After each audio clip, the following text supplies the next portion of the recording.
شادی ٹوٹنے کی وجہ بے وفائی نہیں ہوتی ہر بار، کبھی کبھی صرف ایک لفظ ہوتا ہے، میں کیوں جھکوں؟ بس یہی سوچ دو لوگوں کو دھیرے دھیرے دور کر دیتی ہے۔ آج بات کرتے ہیں اس ایگو کی جو پیار سے زیادہ بڑا ہو جاتا ہے۔ السلام علیکم ایوری ون، کیسے ہیں آپ سب؟ امید کرتی ہوں خیریت سے ہوں گے۔ تو آج میں پھر حاضر ہوں ایک نیا ولاگ لے کر آپ لوگوں کے سامنے، تو پلیز پورا ویڈیو دیکھیے گا۔ ایگو کیا کرتا ہے؟ چھوٹی سی بات کو بڑا بنا دیتا ہے، سوری بولنے نہیں دیتا، پہلے میسج کرنے نہیں دیتا، پہلے بات شروع کرنے نہیں دیتا، اور پھر دونوں ویٹ کرتے رہتے ہیں۔ ایک دوسرے سے کم بات کرنا، صرف ضرورت کی بات، اندر سے درد باہر سے نارمل، سب ٹھیک دکھ رہا ہوتا ہے لیکن دل میں ڈسٹینس آ چکا ہوتا ہے۔ شادی میں جیتنے والا کوئی نہیں ہوتا، اگر آپ جیت گئے تو رشتہ ہار جائے گا، اور اگر رشتہ جیت گیا تو دونوں جیت جاتے ہیں۔ رشتے میں سب سے بڑا انسان وہ نہیں جو کبھی جھکے نہیں، بڑا وہ ہوتا ہے جو رشتہ بچانے کے لیے جھک جائے۔ کبھی نوٹس کیا ہے گھر میں جب ایگو آ جاتا ہے تو آواز کم ہو جاتی ہے لیکن سوچ زیادہ ہو جاتی ہے۔ اس نے ایسا کیوں کہا؟ میں ہی کیوں سمجھوں؟ میں ہی کیوں پہلے بات کروں؟ اور اسی میں کے چکر میں ہم کہیں کھو جاتے ہیں۔ شادی میں سب سے خطرناک چیز جھگڑا نہیں ہوتا، خاموشی ہوتی ہے۔ جھگڑے میں کم سے کم بات تو ہوتی ہے، لیکن جب دونوں چپ ہو جائے تو دل اپنی اپنی کہانی لکھنے لگتا ہے، اور دل کی کہانی اکثر غلط ہوتی ہے۔ کبھی کبھی انسان سوری بولنا چاہتا ہے لیکن اس کا ایگو اسے روک دیتا ہے۔ کبھی میسج ٹائپ کرتا ہے پھر ڈیلیٹ کر دیتا ہے اور وقت نکل جاتا ہے۔ رشتے ٹوٹتے نہیں ایک دن میں، وہ دھیرے دھیرے کمزور ہوتے ہیں۔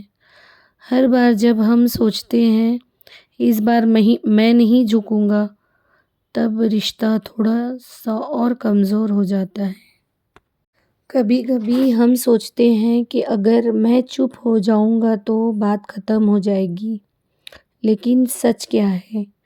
بات ختم نہیں ہوتی، بس دل میں جمع ہو جاتی ہے، اور جب دل میں باتیں جمع ہوتی رہتی ہیں تو ایک دن چھوٹی سی بات پر بڑا دھماکہ ہو جاتا ہے۔ شادی میں پرابلم یہ نہیں ہوتی کہ دونوں غلط ہوتے ہیں، پرابلم یہ ہوتی ہے کہ دونوں اپنے آپ کو صحیح سمجھتے ہیں، اور جب ہر انسان صحیح ہو تو پھر غلطی مانتا کون ہے؟ سوچئے اگر ہر بار آپ ہی جیت گئے لیکن آپ کا پارٹنر اندر سے ہار گیا تو کیا واقعی آپ جیتے؟ رشتے احساس ہوتے ہیں جہاں سمجھ سے جیتا جاتا ہے۔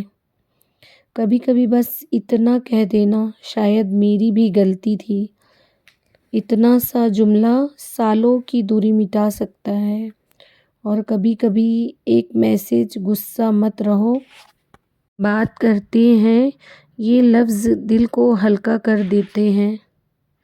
شادی میں سب سے بڑی ہمت اپنی بات منوانا نہیں ہوتی، ہمت ہوتی ہے اپنے ایگو کو سائیڈ میں رکھنا، کیونکہ ایگو بولتا ہے مت جھکو اور پیار بولتا ہے رشتے کو بچاؤ۔ ہر رشتہ صرف شکایت سے نہیں چلتا، ہر رشتے میں سدھار کی بھی جگہ ہوتی ہے۔ اگر سچ میں اپنا گھر بچانا ہے تو صرف دوسروں کو بدلنے کا انتظار مت کیجیے۔ چلیے آج بات کرتے ہیں کہ اگر شوہر کچھ چھوٹی باتیں اپنا لے اور اگر بیوی کچھ چھوٹی باتیں سمجھ لے تو گھر کا ماحول کتنا بدل سکتا ہے۔ تو سب سے پہلے بات شوہر کے لیے.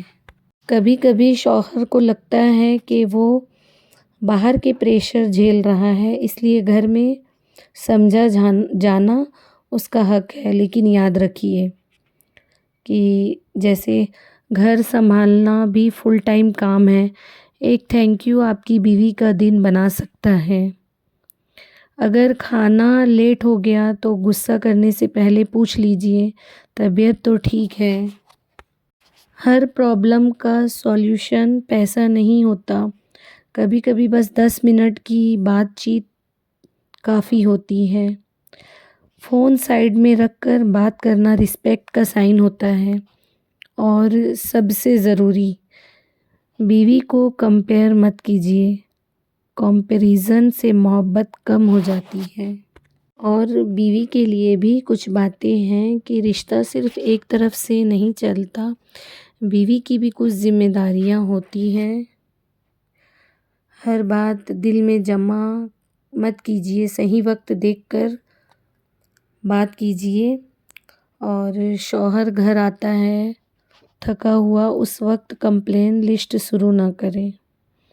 رسپیکٹ دونوں طرف سے ہوتی ہے. تیز لفظ رشتے کو کمزور کر دیتے ہیں. اور ہر بات سوشل میڈیا پر شیئر کرنا گھر کے سکون کو ختم کر دیتا ہے. اور کبھی کبھی پہلے سوری کہہ دینا آپ کو چھوٹا نہیں بناتا بلکہ رشتہ بڑا بنا دیتا ہے. کبھی کبھی ہم سوچتے ہیں کہ وقت کے ساتھ سب ٹھیک ہو جائے گا، لیکن سچ یہ ہے کہ وقت صرف ان رشتے کو ٹھیک کرتا ہے جہاں دونوں ٹھیک کرنا چاہتے ہیں. صرف ساتھ رہنا ہی شادی نہیں ہوتی، ساتھ نبھانا شادی ہوتی ہے. اور نبھانا تب آتا ہے جب ہم اپنی ضد سے زیادہ اپنے رشتے کو امپورٹنس دیتے ہیں. سوچئے، اگر آج آپ گھر جا کر صرف اتنا کہہ دیں چلو بیٹھ کر بات کرتے ہیں، تو شاید آدھی دوریاں وہیں ختم ہو جائیں. کبھی کبھی رشتہ ٹوٹنے کے قریب نہیں ہوتا، بس تھوڑا سا سمجھائے جانے کا انتظار کرتا ہے. یاد رکھیے، شادی میں جیتنے والا کوئی نہیں ہوتا. یا تو دونوں مسکراتے ہیں یا دونوں اندر سے تھک جاتے ہیں. اس لیے اگر جھکنا پڑے تو رشتہ بچانے کے لیے جھک جائیں، کیونکہ گھر ایگو سے نہیں صبر اور محبت سے چلتا ہے. اللہ پاک سے میری بس یہی دعا ہے کہ ہر گھر میں محبت، سمجھ اور سکون بنا رہے. آمین. اللہ حافظ.